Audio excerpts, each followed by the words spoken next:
É bom de começar com oração e vamos orar. Vamos orar.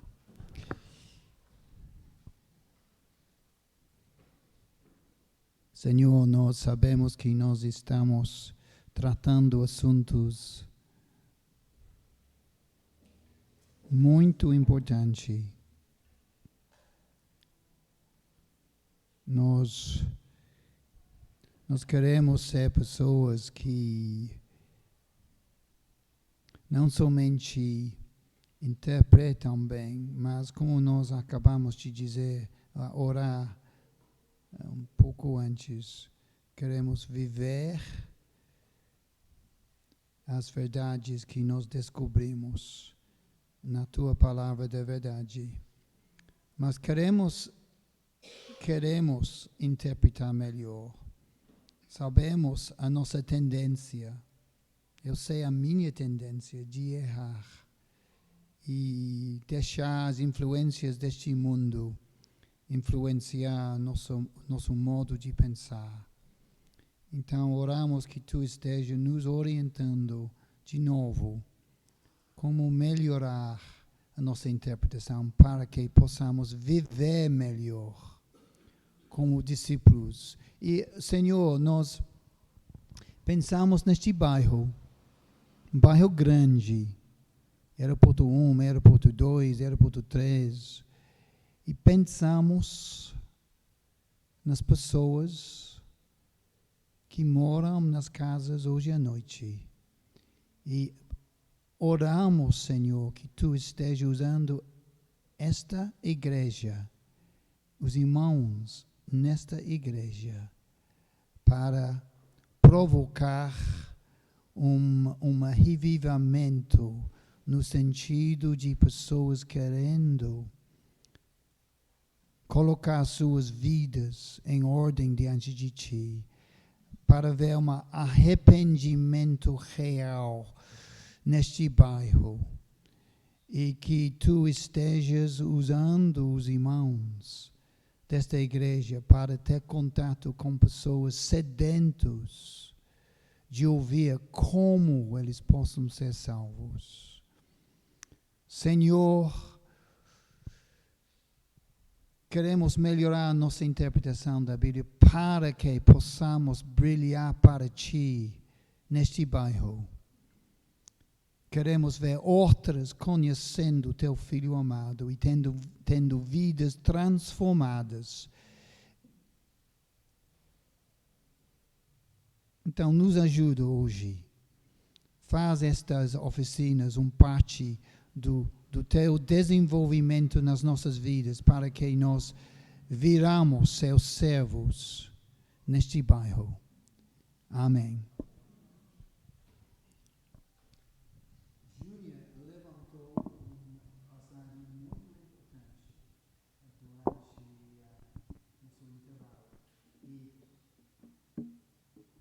Gosto de ter a palavra final sempre.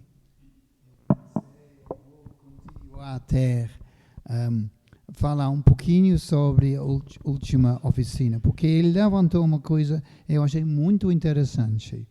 Vamos lá para João 3.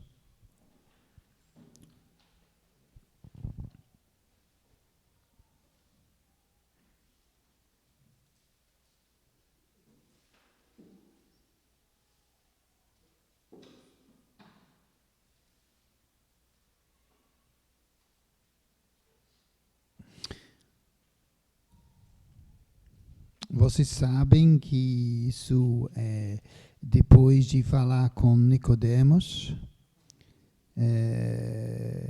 e versículo 13 diz: ora, ninguém subia ao céu, senão aquele que de lá desceu, a saber, o Filho do Homem que está no céu. E do modo porque Moisés levantou a serpente no deserto, assim importa que o Filho do Homem seja levantado, para que todo o que nele crê tenha a vida eterna. Júnior levantou pensamento muito interessante, em que ele disse, então, como isso cabe dentro da ideia de figuras e tipos que André levantou.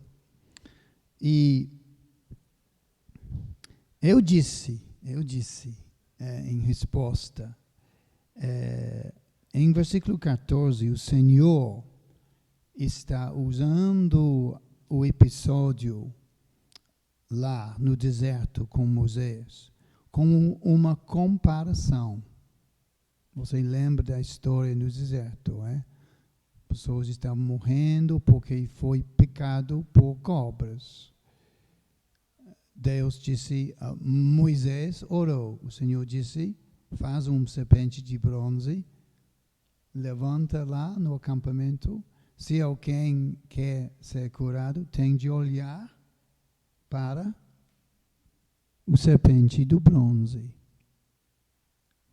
E o Senhor aqui está dizendo, pegando esta passagem, Ele está pegando o princípio da passagem e Ele está fazendo uma comparação, dizendo como o serpente no deserto foi levantado para pessoas ser salvos do veneno da cobra. Na mesma forma, eu tenho, assim, importa que o Filho do Homem seja levantado. A ideia também de crer nele, para não de ser salvo do veneno de cobra, mas salvo de pecado, consequências de pecado. Então aqui em João 3, o Senhor está usando uma comparação e talvez, porque nós gostamos de concordar sempre, se podemos concordar. Talvez quando pessoas como André e outros ensinadores da Bíblia, muito respeitados, falam que esta coisa é uma figura de Cristo, um tipo de Cristo, eles estão usando estas palavras não como representante de Cristo, mas na forma de uma comparação. Com isso eu tenho de concordar, porque o Senhor mesmo fez esta comparação, ok? E esta coisa de figuras, tipos de Cristo, uma figura, normalmente na linguagem normal, significa que a coisa representa, no caso de Cristo, representa Cristo. Se a pessoa de verdade está dizendo uma figura, tipo de Cristo, no sentido de uma comparação, eu concordo. Pode ser alguns concordam. O autor de Hebreus, por exemplo, quando ele fala da grandeza de Cristo, ele usa comparações e contrastes para destacar a grandeza do Senhor. Por exemplo, ele usa Melquisedeque como comparação. Lembra? Mas ele fala do sumo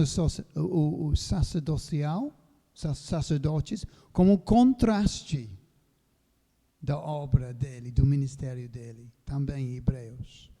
Então, somente para dizer isso, eu achei o que Júnior disse para mim muito importante, muito interessante. Então, eu queria compartilhar com vocês também. Ok. Bom, vamos agora para a próxima oficina. Agora nós completamos as oficinas sobre princípios gerais de interpretação. Agora nós vamos considerar a literatura diferente na Bíblia. Vocês sabem que, como eu disse muitas vezes,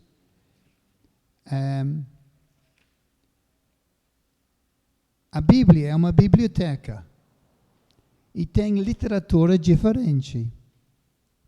A gente não pode ler Salmos como a gente lê Romanos. o tipo de literatura é diferente. Salmos é poesia. Nós não vamos entrar neste assunto de poesia. Tem uma oficina sobre poesia, mas nós não temos tempo para fazer isto. Romanos é prosa, mas Romanos, as cartas de Paulo, normalmente são um argumento. Ele segue um argumento, trazendo provas para mostrar a verdade que ele quer compartilhar. Ok? Então, na mesma forma, a gente não pode ler os evangelhos como a gente lê Apocalipse. Um gênero de literatura muito diferente. Ok? Então, como a gente interpreta os livros proféticos do Velho Testamento? Eu achei os livros proféticos do Velho Testamento muito difícil quando eu começava a ler como um jovem. Quando eu lia Isaías, eu sempre achava difícil achar um tema que unia o livro. Meu problema foi que eu estava lendo Isaías como eu estava lendo Romanos. E eu não entendi que eu tinha de ler os livros proféticos numa forma diferente em que eu lia a carta de Romanos. Primeiramente, a grande parte dos livros proféticos é poesia.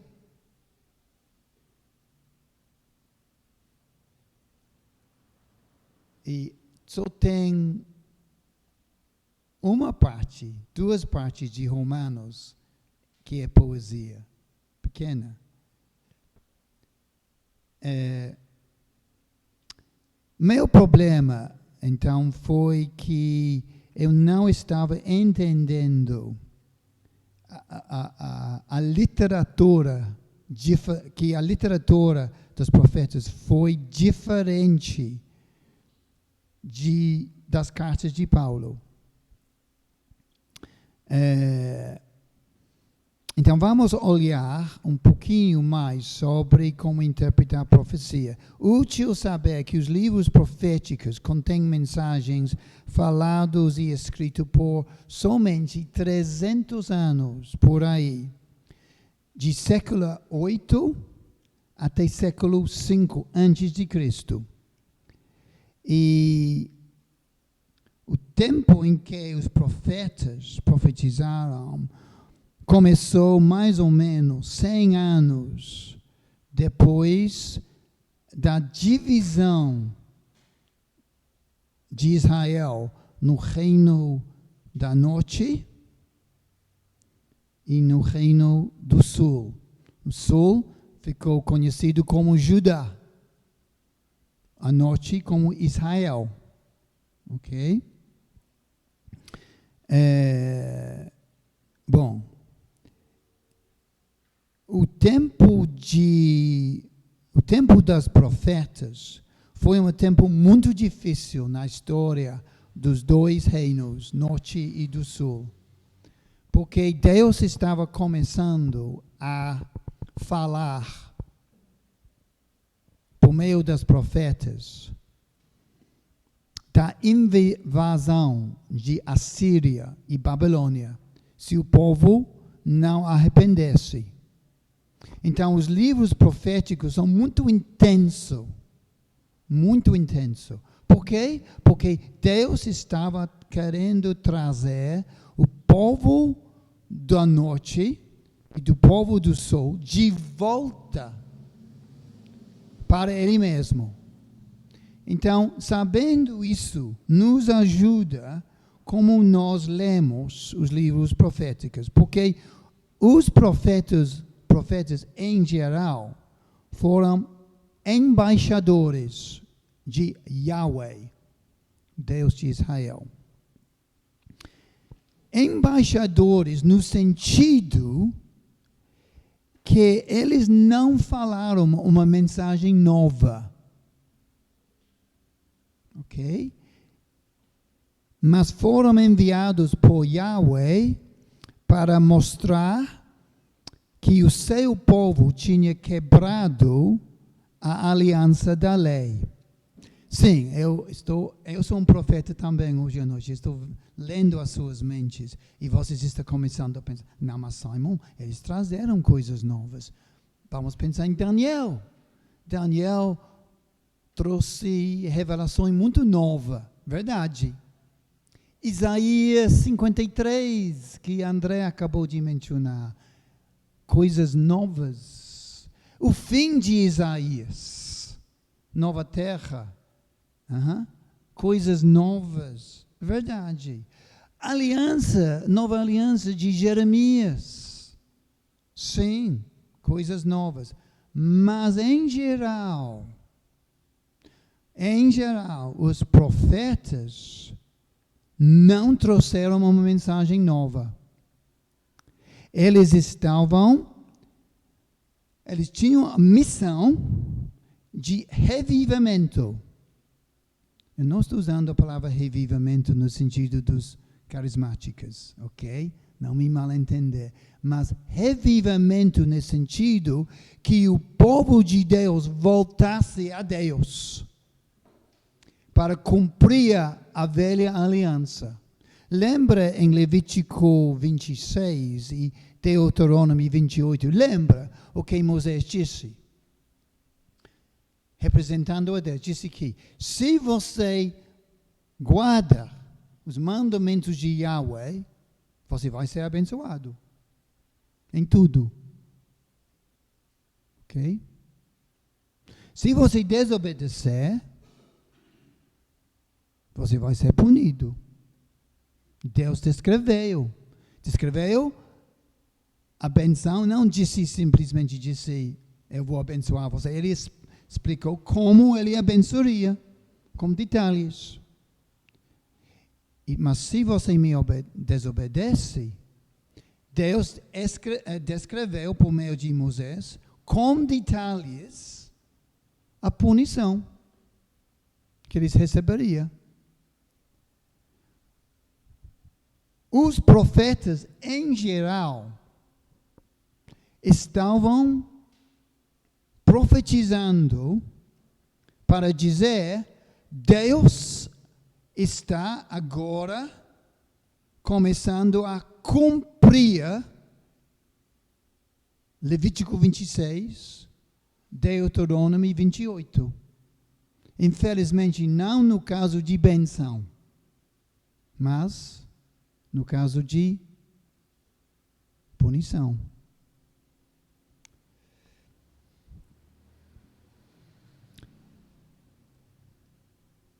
Os profetas repetiram a lei, mas usando a linguagem da época em que eles profetizaram.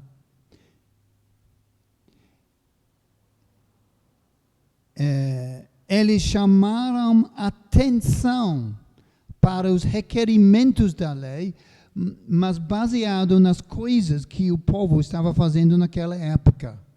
Ok?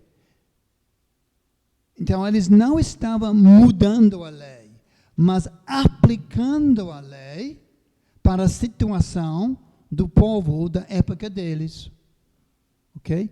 Por isso, eles não estavam trazendo uma mensagem nova em geral. Simplesmente repetindo com palavras relevantes ao povo, as coisas da lei.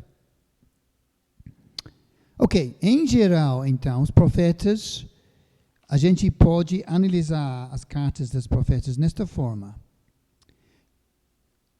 Pode ler qualquer livro profético e você vai, na minha opinião, você vai achar estas 4 coisas nas suas mensagens.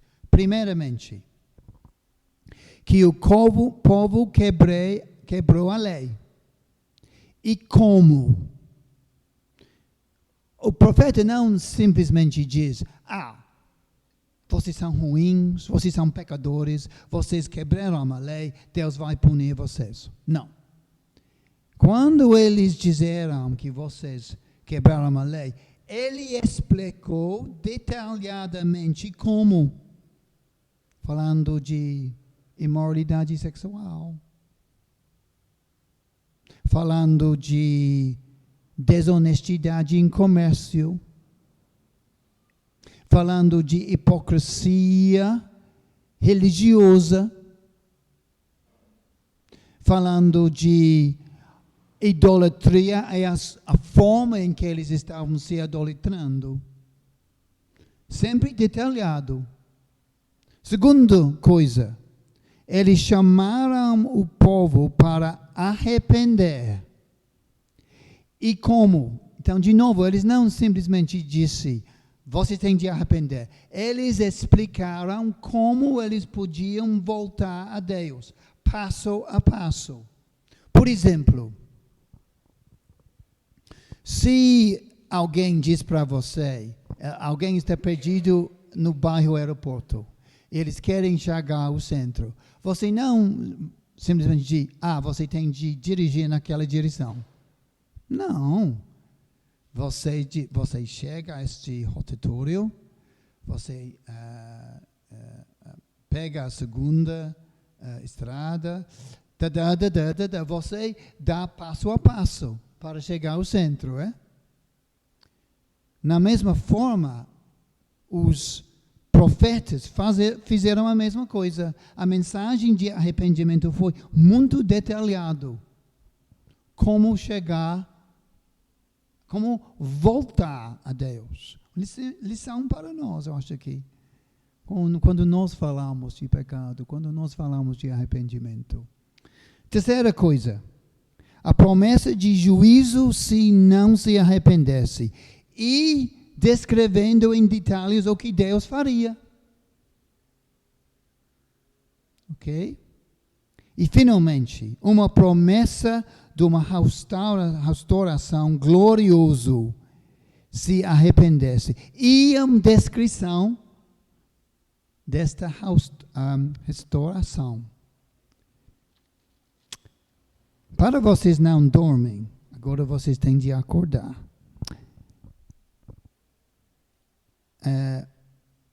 Obadias, Jonas e Neum são diferentes dos livros dos outros profetas em geral. Qual é a diferença? Em qual aspecto eles são diferentes?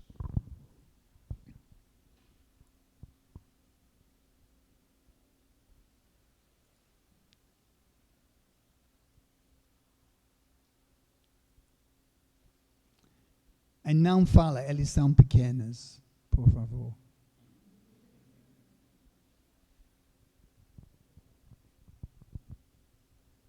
São pequenos, sim.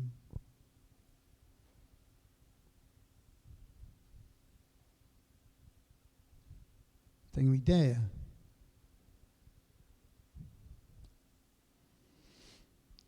Estes 3 profetas falaram do julgamento de Deus em relação dos gentios. Ok? Em geral, os profetas falaram do julgamento do povo de Deus. Sim, eu sei, Isaías falava também de Egito, de Babilônia, eu sei. Mas em geral, Isaías estava falando do povo de Deus. Ok? Obadias, Jonas, Neum são dedicados exclusivamente a falar dos gentios. Por quê?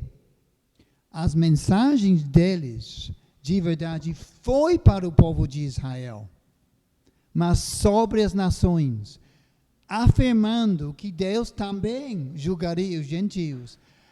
Eu posso imaginar o povo de Israel pensando, mas Deus sempre está nos pegando. Olha o que está acontecendo lá, em Assíria, etc, etc. Deus dizendo para Israel, sim, como eu julgo você, eu vou julgar também as nações. Ok. Quais são os princípios, então, de interpretação? Isso foi a minha introdução. Eu tinha dificuldade em entender Isaías, porque eu não entendia que o livro de Isaías foi composto de profecias diferentes, mensagens diferentes de Isaías, falado em tempos diferentes, para povos diferentes, sobre assuntos diferentes. Uma coleção de mensagens durante a carreira de Isaías. Ok? E é uma coleção das mensagens de Isaías, muitas vezes, sem a gente saber quando uma mensagem termina e quando uma nova mensagem começa. Então, a gente, às vezes, meu problema foi, como jovem, lendo Isaías, e ainda eu tenho problemas lendo os livros proféticos, ainda eu acho difícil. A gente está lendo e, de repente, o assunto muda. Você já notou isto? E você começa a ler de novo, e de novo o assunto muda, parece completamente. E a gente pensa, o que está acontecendo aqui? Parece que Isaías está mudando de assunto na mesma mensagem. Não. Você está detectando. Posso dizer detectando? Detectando, existe a palavra? Você está detectando esta ideia que o livro de Isaías é uma coleção das mensagens dele, diferente, durante a carreira dele, juntado sem uma introdução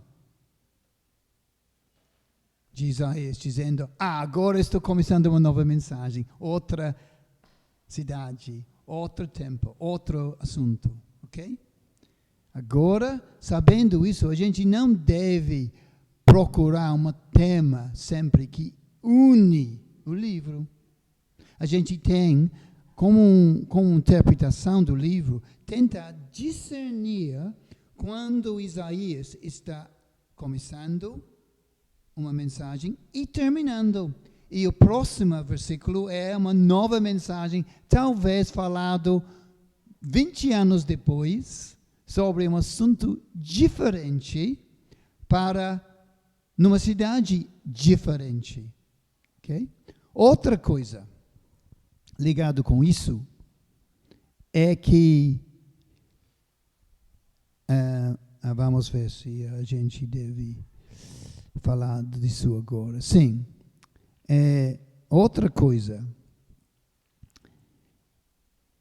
Os livros proféticos não são cronológicos. Por exemplo, se eu estivesse fazendo uma coleção das mensagens de Emmanuel, ok? Vamos imaginar que eu digitei todas as mensagens de Emmanuel durante a carreira dele como ensinador e pregador. E eu criasse um livro das mensagens de Emmanuel.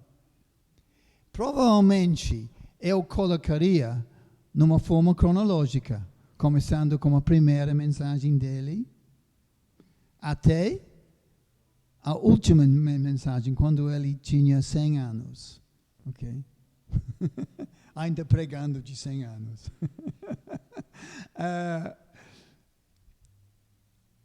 Mas os profetas não fizeram isto. Eu vou brigar com eles quando a gente encontra no céu. Vou brigar. Por que Isaías você não colocou nesta ordem? Ele vai explicar, sem dúvida, por quê. Às vezes, uma mensagem você encontra depois, no fim do livro, foi um dos primeiros que o profeta escreveu. Okay? Então, não pensa que as mensagens são cronológicas. Ok? Ok, vamos fazer alguns exercícios. Senão, vocês vão dormir. Vamos para Isaías 5. Por favor, trabalhando em duplas, comece a ler de versículo 1, e me fala quando você acha que o assunto muda.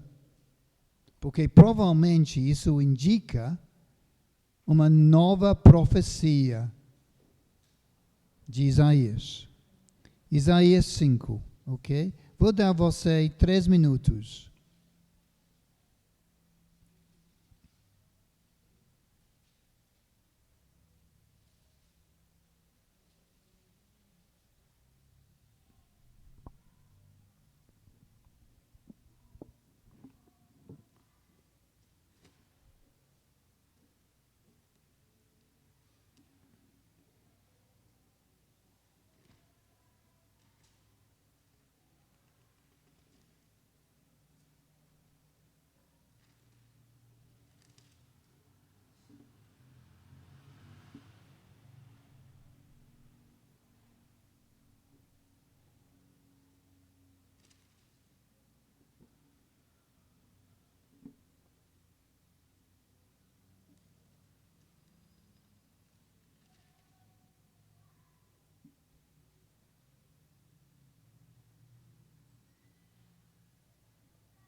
Ok, o que vocês acham? O que vocês acham?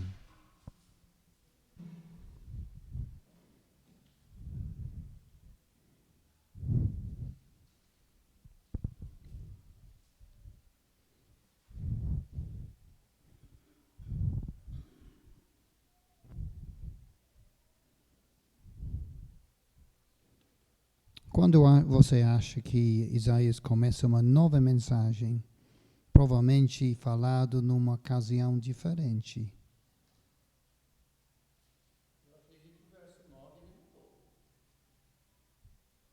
Todos concordam?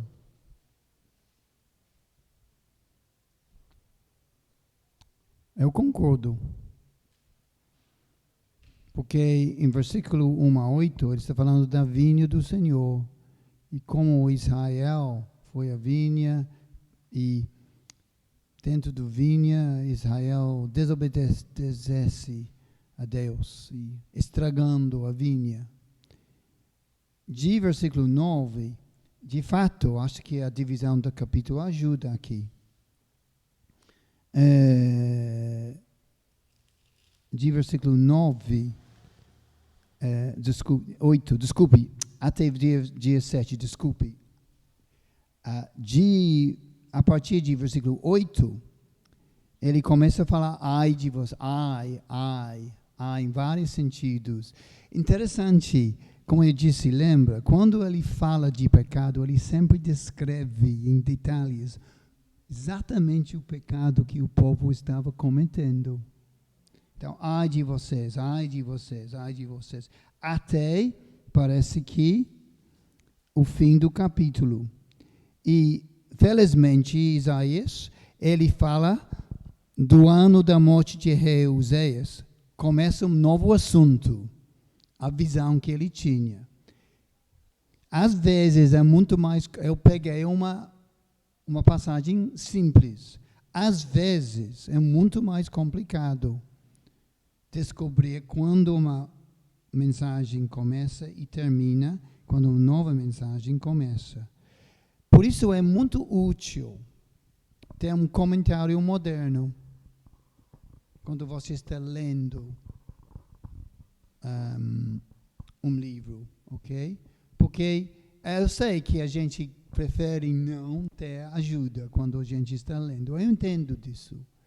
Mas normalmente estes estudiosos têm pensado muito sobre este assunto e talvez vai ajudar a entender quando uma mensagem começa e termina e uma nova começa, ok?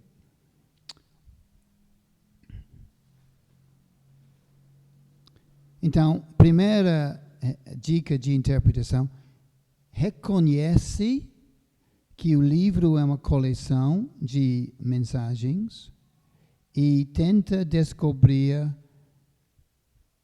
quando uma mensagem termina, quando uma nova começa. Ok. Jeremias, vamos para Jeremias 24 e 25. Ok?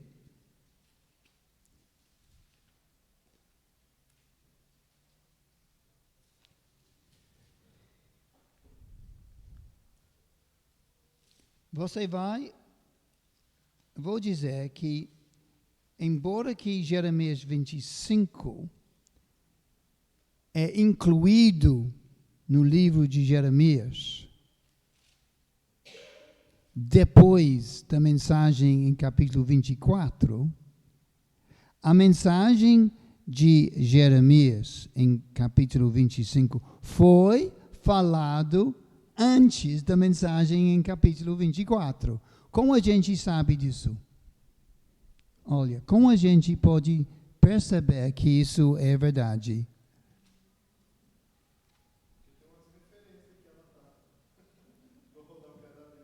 Sim. Quais referências? Quais?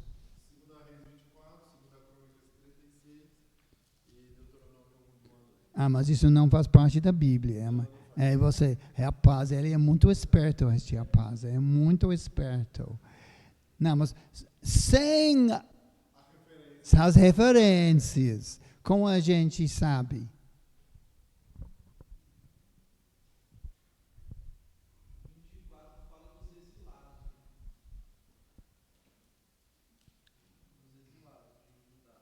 Sim, ok.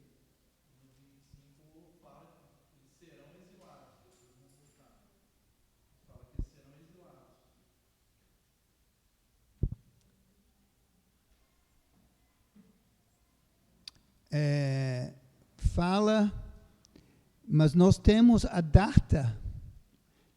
Nós temos a data do rei em capítulo 24, no início, quando ele profetizou. Sim, sim. em 24, também nós temos a data da profecia, porque ele fala de um outro rei. Mas o rei em 24 foi o rei antes do rei mencionado em 24, indicando que a profecia em Jeremias 25 foi antes da profecia em capítulo 24. Uma prova que os livros proféticos, infelizmente, não são cronológicos. Ok? Não tenta imaginar que eles são, porque você vai ficar confundido. Ok. Segunda dica de interpretação, só está faltando 15 minutos, mas nós vamos terminar na hora. Estou pensando especialmente de Leandro, porque pobre rapaz, ele está sofrendo. Espero que, Melissa, você vai cuidar bem dele. Ele precisa de muita simpatia, ok? Muito carinho.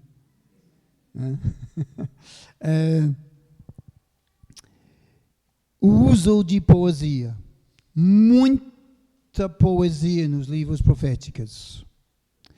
E quando a gente interpreta a poesia, a gente tem de deixar as imagens, a nossa mente, ser estimulado pela poesia.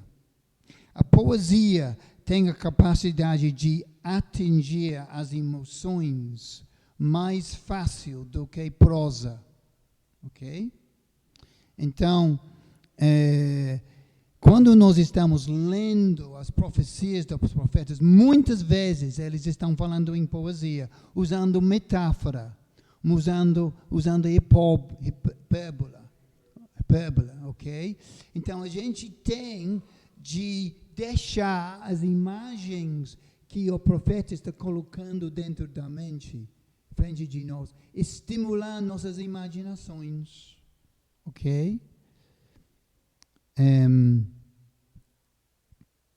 E temos de reconhecer também quando, ligado com este uso de poesia, quando a profeta está falando de uma coisa literal e figurativo. Vamos para Isaías 6. Vamos ver se você concorda comigo. Isaías 6. Desculpe, Isaías 11, versículo 6.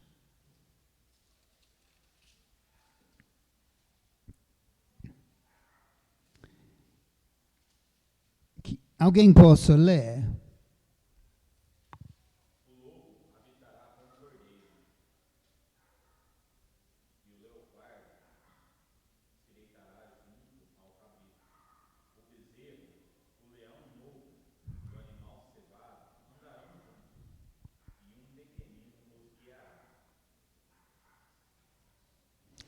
Então,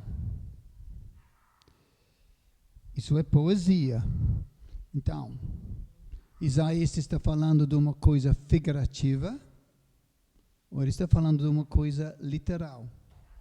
2 minutos para conversar. Pode olhar antes, pode olhar depois.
que você acha?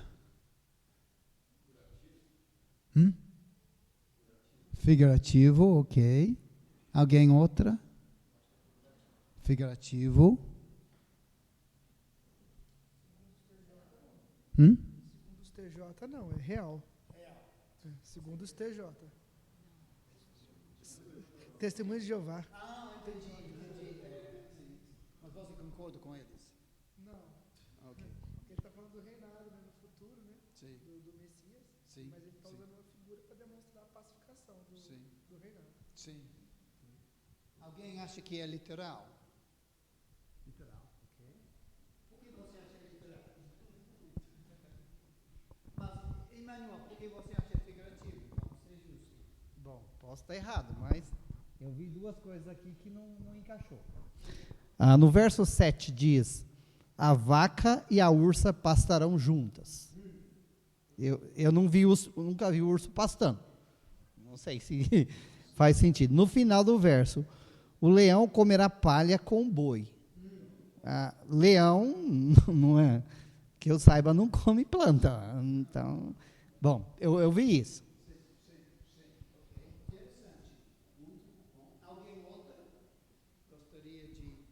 Eu percebo que a maioria de vocês acham que é figurativa.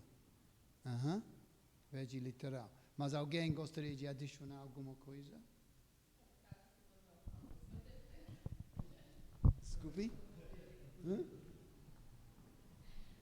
Ai, meu Deus do céu. Bom, baseado no que o Manuel falou, se for literal, realmente, esses bichos não vão comer carnes. É bem óbvio, então, acho que eles vão ser assim mesmo, né? A alimentação deles é essa, porque não vai haver ferocidade naquele tempo. Você mudou de ideia? Nós não vai comer carne também? Nós não vai poder comer carne. Ok, então você acha que é literal? Não, tô brincando. Vou deixar tudo. Sim, que a gente já foi muito ensinado, né? Que foi literal. Que no milênio, né, que representa, as crianças brincariam com os leões, então, como se fosse literal. Sim, a gente entende. Sem dúvida, uma coisa figurativa fala de uma coisa literal. Fala, representa uma coisa literal. Verdade. Mas, se é literal, o problema é Jesus é Jesse é uma árvore do tronco de Jesse. Sairia um rebento. Se não é figurativo, é literal, a profecia, porque tudo faz parte da profecia. Então, Jesse é uma árvore, mas ele não é uma árvore. Ele é um ser humano. Então, esta parte de versículo 1 plenamente é figurativa. Também diz que fala algumas coisas sobre o Senhor, o Messias, sim? E fala, por exemplo, em versículo 4, feriria a terra com a vara da sua boca. Então, isso é literal? O Messias vai literalmente ter uma vara saindo da boca, literalmente, e ferindo a terra? Não. Então, se a gente está interpretando a poesia de Isaías nesta forma, então é mais consistente ver que versículo 6 é também figurativa. Figurativa de quê? De um paz sobrenatural. Um paz que não é feito por humanos. Não é para presidentes tentando criar paz em Ucrânia contra a Rússia. Não. Com isso mesmo, ONU. Que nada a ver.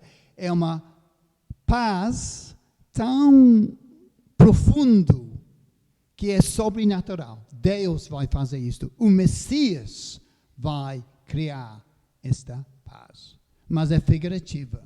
Ok? Então, temos de lembrar, quando nós estamos interpretando os livros proféticos, que muitas passagens são poesia.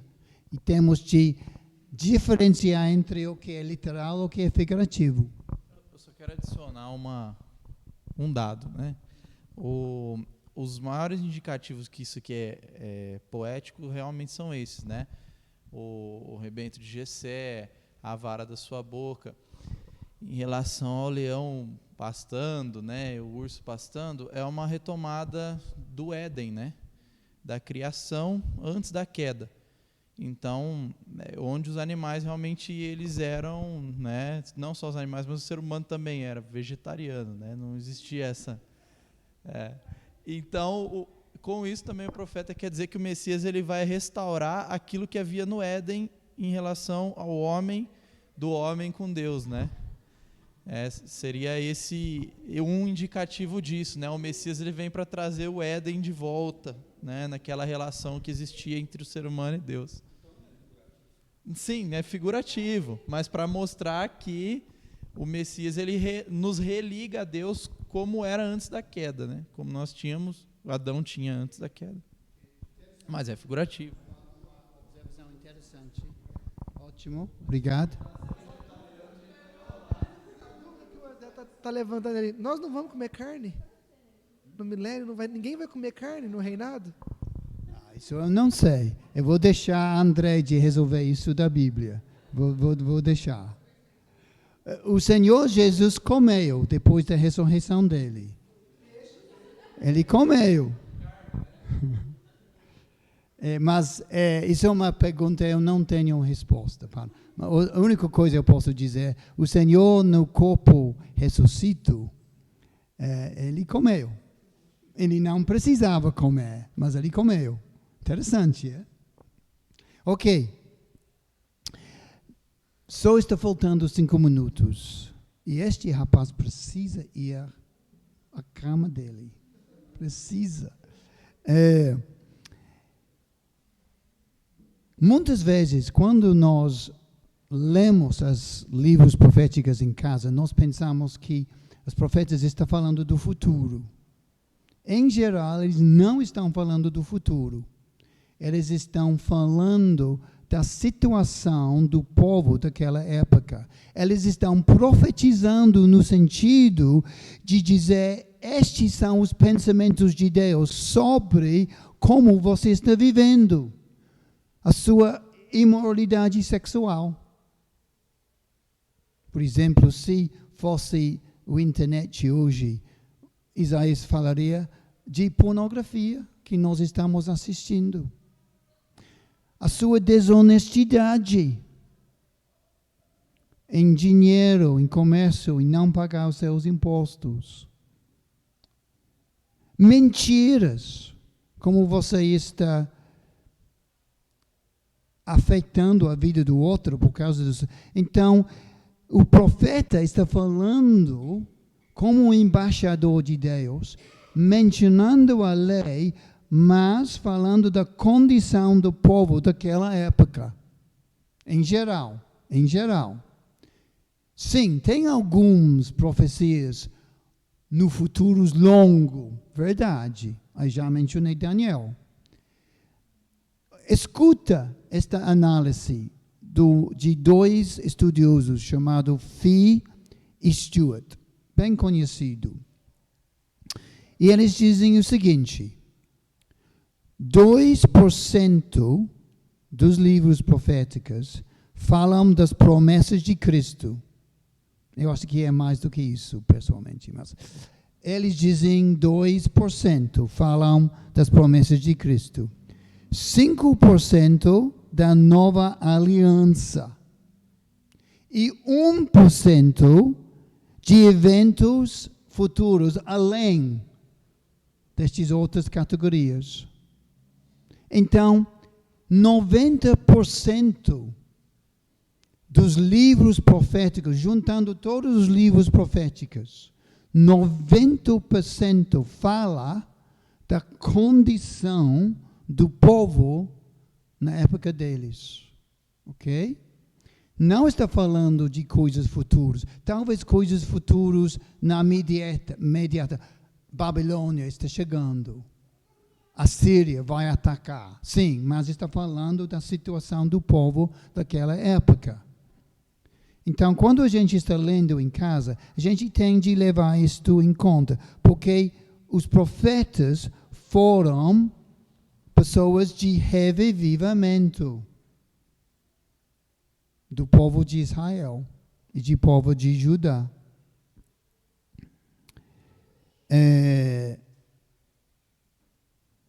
Por isso, quando a gente está lendo os livros proféticos, é útil tentar perceber em qual época o profeta está falando. E volte para 1º e 2º Reis, 1º e 2º Crônicas, e ver a situação lá, econômica, político, religioso, etc., para entender o contexto em que o profeta estava profetizando, ok? Porque ele estava falando da situação do povo naquela época.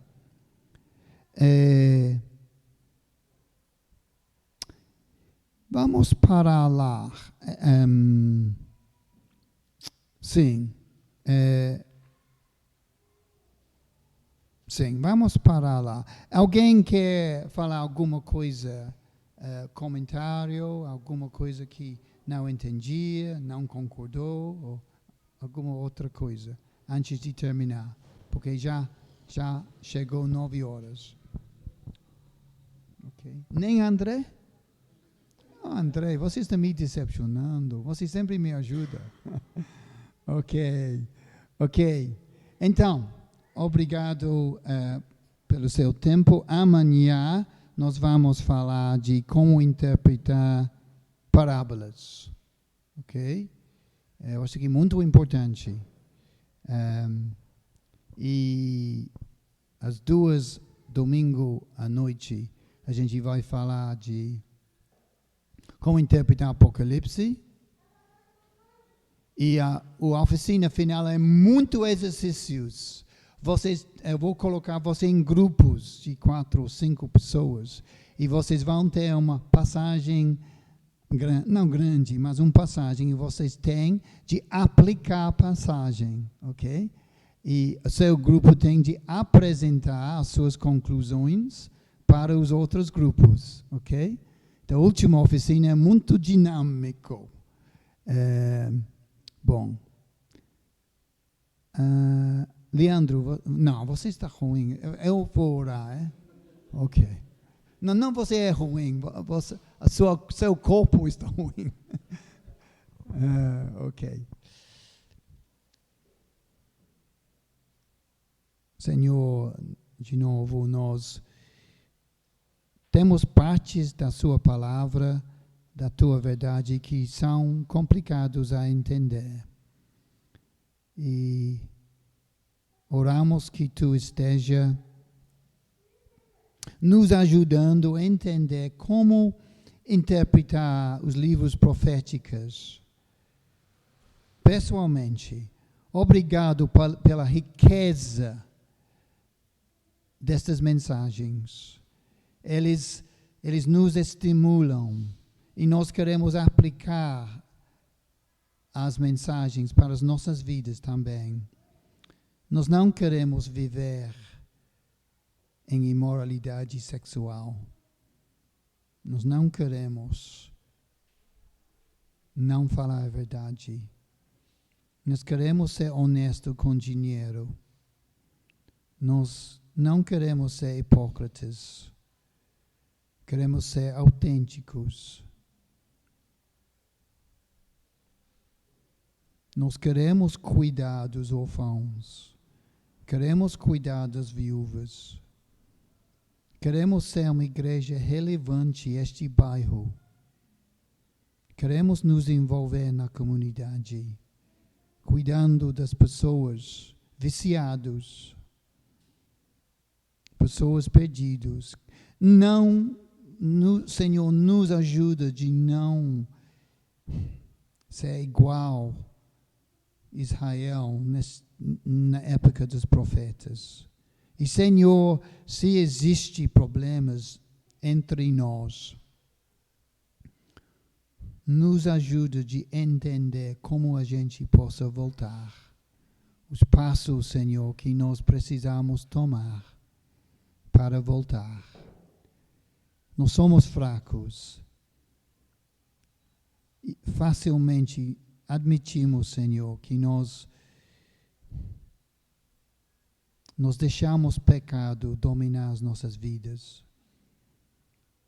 Queremos ser mais agradável ao nosso Senhor Jesus. Queremos viver na realidade da cruz. Queremos viver na realidade da ressurreição do nosso Senhor Jesus. Queremos deixar o Espírito Santo nos domine. Então, nos ajuda a aplicar estes livros proféticos para as nossas vidas. Obrigado por nosso tempo junto, nossa comunhão em Cristo. Amém.